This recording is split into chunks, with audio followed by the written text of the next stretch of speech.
when you first start working on a Photoshop project, the first thing that you need to do when you open your document is to go to Window, Workspace, and you're going to want to set it on Essentials default. The reason why, I'll show you before I actually do it, is over here on the right hand side we have these things called tabs. These are the things that you're going to use a lot to control the things that are happening in your document, and you're going to need yours to look just like mine when I'm showing you how to do something. So right now I have it set something else. I have it on a photography setting. So you're going to want to always go in and choose Essentials Default. At some point, maybe some people, other students that use the computer, they might change that, and you'll have to go to Window, Workspace, and then choose Reset Essentials, and then it'll put it back like this. So anytime you start working, just make sure that your workspace is set to the Essentials default and that you've reset the Essentials so that we have the same workspace.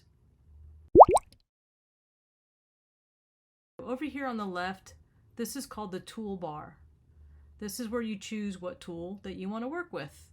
Down here we have foreground color and background color, and we'll get to those in a different assignment. On this assignment we're going to focus on this tool here, which is called the Move tool. If you're ever curious about a tool, you can click on it and watch a quick little video to tell you what it does. But we're going to keep it simple for now and just use the Move tool. Now when you select a tool on the toolbar, you'll look up here at the top. This is called the control strip. It sets the settings for that tool. So notice how when I click on different tools, it gives me something different in the control strip.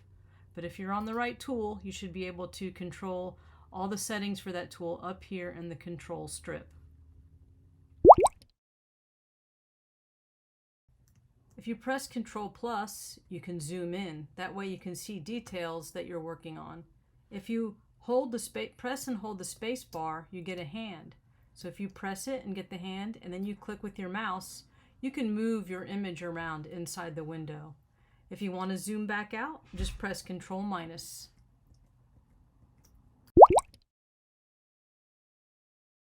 Layers are just where every individual element that you're working on or that you've made resides on. And the reason why you want to keep everything on a separate layer is so that you can edit things separately. So let's say I want to move this ketchup label somewhere else. If I click on the Move tool, you can see it gives me this box around it.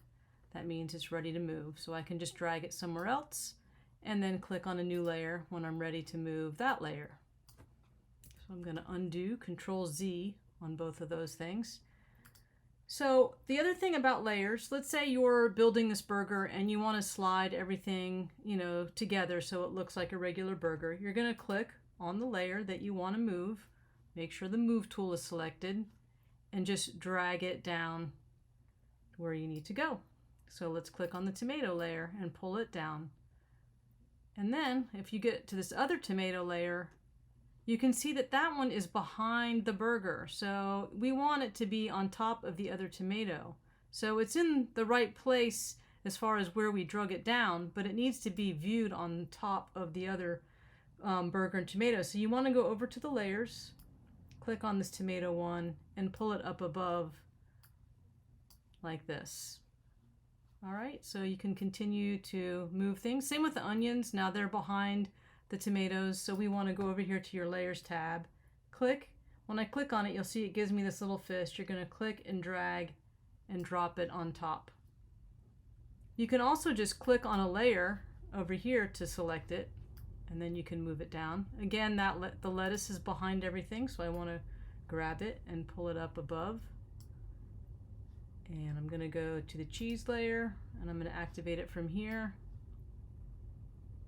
And then we want to go to our top bun. And when I pull this down, you can see it's behind everything. It needs to be on top of everything. So I'm going to take the layer, click and grab it, and pull it up on top of everything else. So now I'm going to slide it up a little bit, and that looks pretty good. After you've spent some time arranging your layers and seeing how it works, you can try something a little bit more advanced. If you want to move more than one layer at a time, go over to your layers, tab and hold the Shift key, and that way you can click on more than one.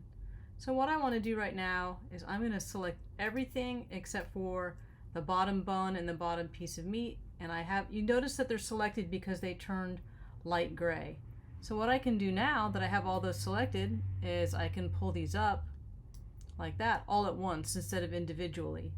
And now I want to take this and maybe make it a double burger. So if you click on a layer and then you go to the top and you say Layer, Duplicate Layer, you can also say Control J if you want to learn the quick key.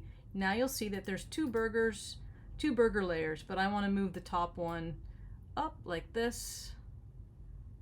And let's say maybe I want to add some more cheese too. Let's go to the cheese layer and go to Layer, Duplicate Layer, and let's move my extra cheese layer down here like that.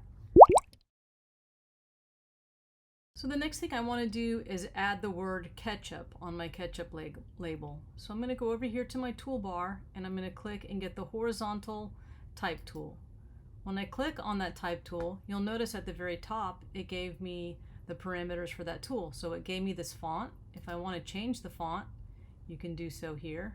Maybe I'll pick a bold font, and it lets you choose the size here, and it lets you choose the justification, whether it's center or left or whatever, and it lets you choose the color. So I'm going to go ahead and click on this and I'm going to choose black. So when it pulls up the color picker, you just have to slide this circle around to get the color you want. To get black, you're going to come down here and to the bottom corner, and then you're going to slide this slider down like this until you find black, and then you can say okay. Now I have black selected. So I'm going to start typing. When you first start typing, you want to click where you want the text to be, and I have mine on centered, so go ahead and put yours on centered text. Click and let go with the mouse. Do not drag a box, just click once. Now when it does that, you see it puts this fake text there. That just lets you know what size text you've chosen, and it looks, you know, like it's white in a black box. But if you press this check mark up here, you can see that it's just black text with, you know, no background. It just looks that way when you highlight it. So if I click and drag my mouse over it, it means it's ready to edit, but that's why it reverses it out like that. So I'm going to go ahead and have it selected. So to select it, you want to click right there and drag, or you can start from the front or either side. When people are first learning how to use the text tool, a lot of times what happens is they click too many times. So they start clicking and clicking everywhere and get extra text boxes. If that happens to you, just go over to your layers. See this one, layer 1, it made a text layer. Just click it and drag it into the trash. That's your extra layer that you didn't need. So if you make an accidental layer, just click and drag it into the little trash can icon. You can also go to Layer, Delete Layer as well. All right, so I'm going to try this again. Use my text tool. I'm going to click right here, and then when it's highlighted like that, it means it's ready to type.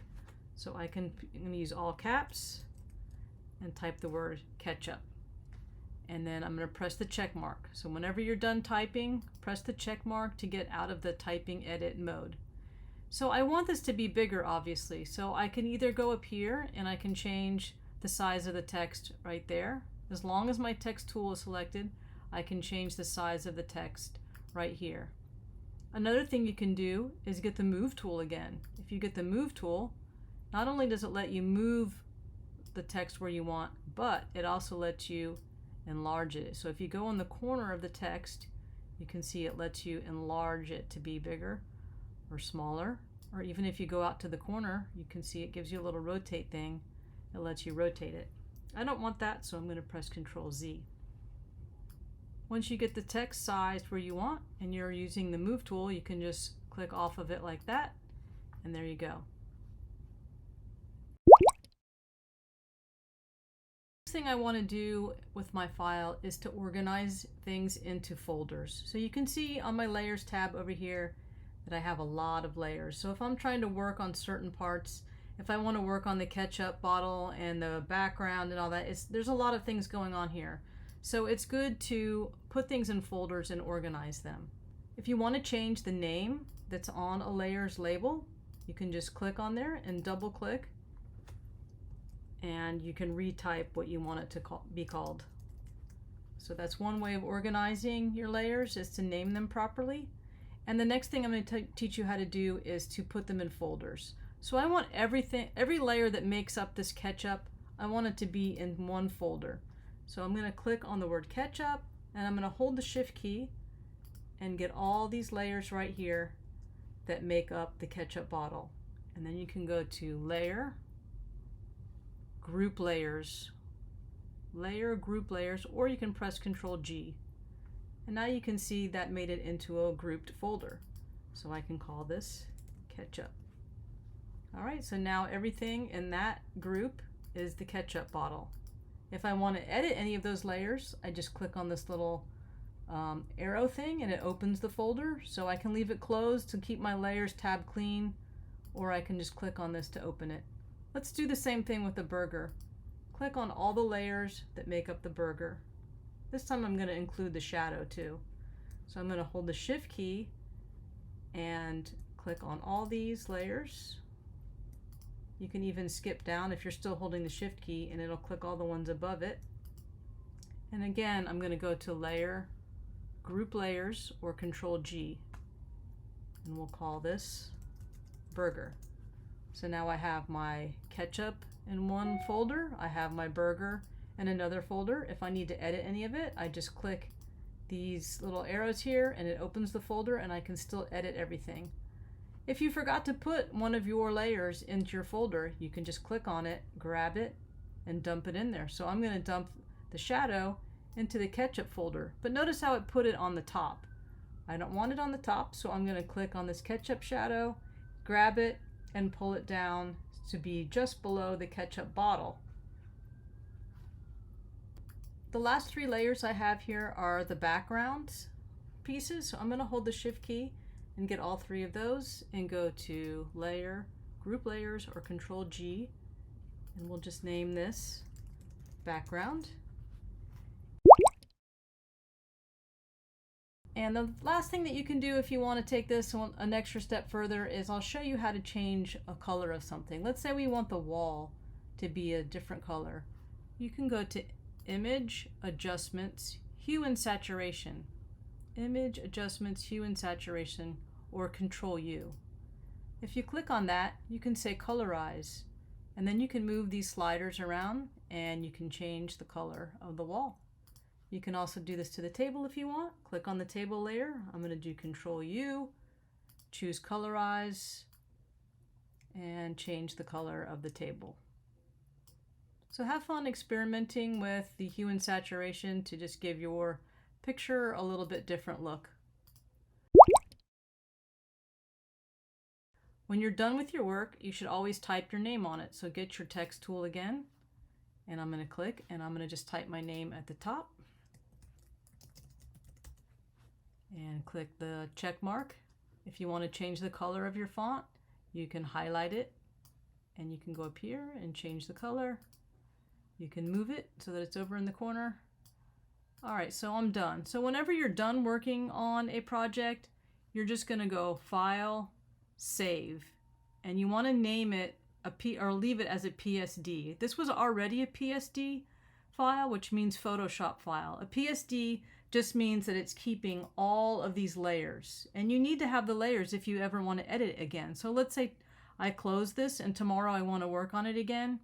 I need to have my layered file. So make sure that you always just do File, Save, and make sure that your file type is a PSD, Photoshop document.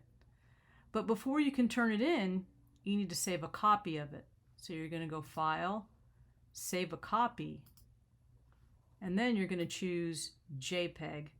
Now I'm on a Macintosh and you guys are working on Windows computers. It's going to look a little bit different, but we can show you how. If you have any questions, just raise your hand and we'll help you to find where the JPEG file format is.